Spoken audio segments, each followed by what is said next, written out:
Okay, so we're almost there. Number 6 in the series is the one before we start to look at constructing the answer.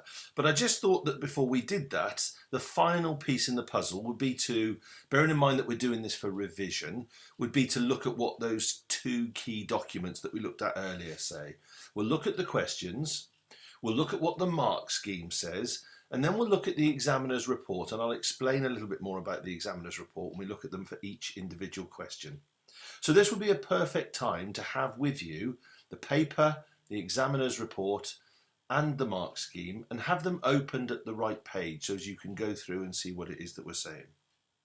So let's go up to our question again. Remember, we're dealing with the AQA January 2011 scenario, and scenario 1 on criminal. We've already looked at the question in a previous question, in a previous video, and it's the idea about Carol spraying Boo with red paint, and then her going to hospital, her walking home and fracturing her skull on the way home. Question 3, which is the one that we're going to look at first, asks us to discuss Alan's criminal liability for his statement to Boo, "We sort out thieves like you." And if you recall from our last video, we said that this was definitely, and I'll bring it back down to here, that this was definitely an assault. And the reason that it was an assault was because there was words only.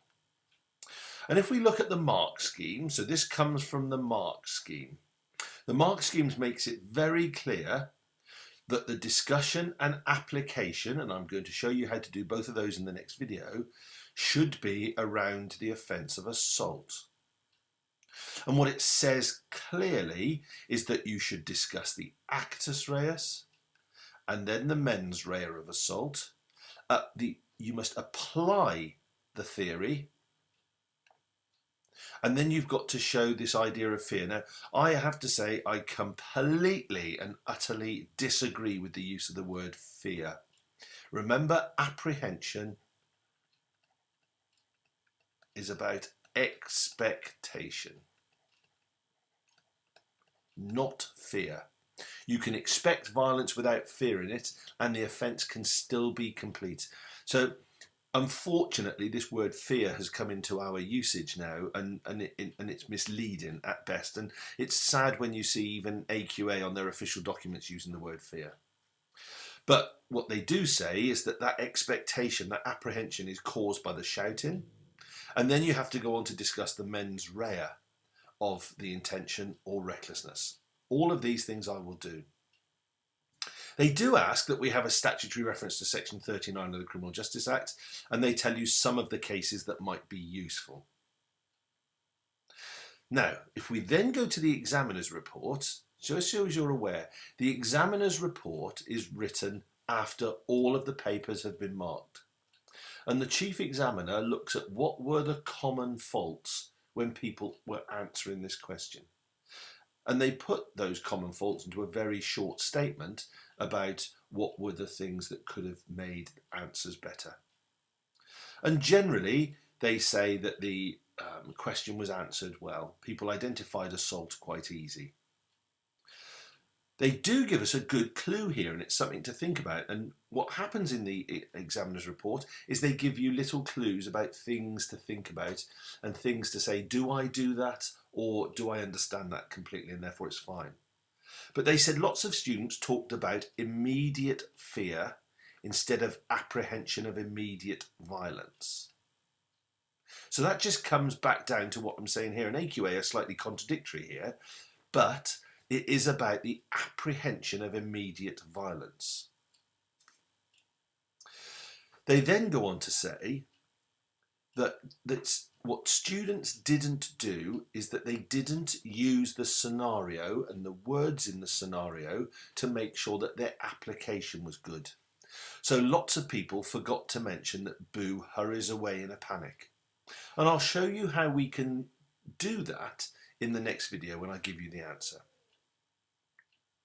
And then finally, it says that the mens rea of the offence is accurately set out, but application again was often poor. Now, what this means and what this suggests to me is that students are not applying the law well, and therefore they are losing 50% of their marks. So, bearing in mind that this is a revision tool, you are learning how to write substantive answers, and therefore before you start to put that into practice, you clearly have a mark scheme for the question and you have an idea about the things that went wrong with other students.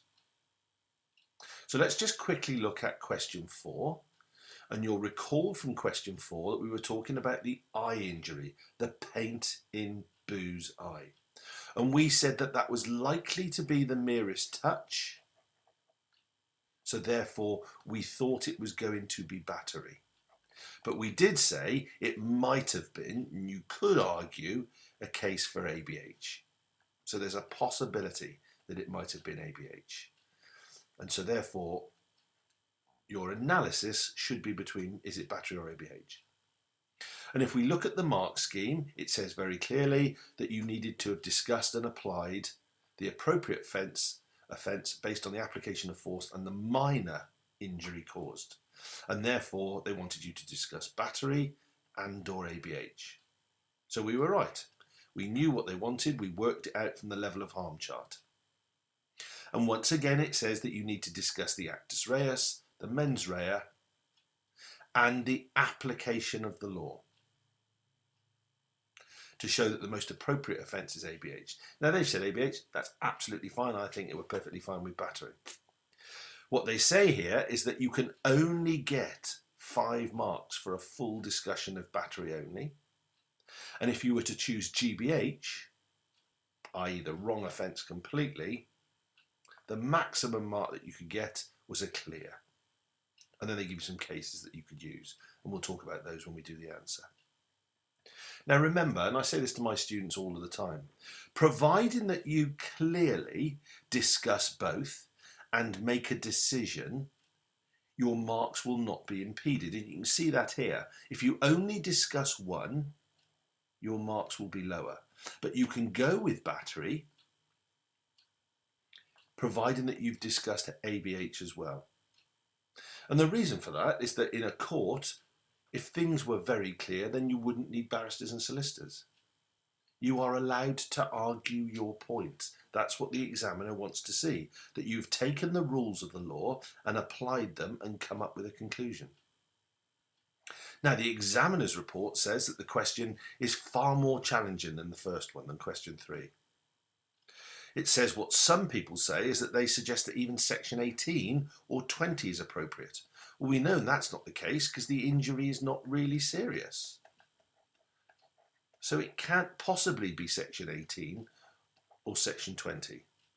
And even they say that some people talked about wounding, and we know it's not wounding because Eisenhower tells us that that's about the break of all layers of the skin. So it's not wounding either. And it says that those who selected section 47 correctly states the mens rea, but showed misunderstanding in their application. The most common error here being found in the discussion of recklessness in relation to the eye injury.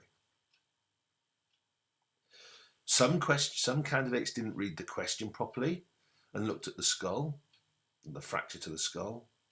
But what it says again is that centres need to be aware that the actus reus and the mens rea of the offences need to be described accurately with the case law and then apply it to the scenario.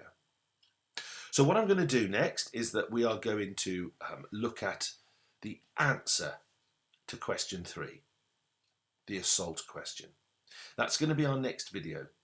What I'll then do is I'll look at the answer to question 4 and we'll do 2.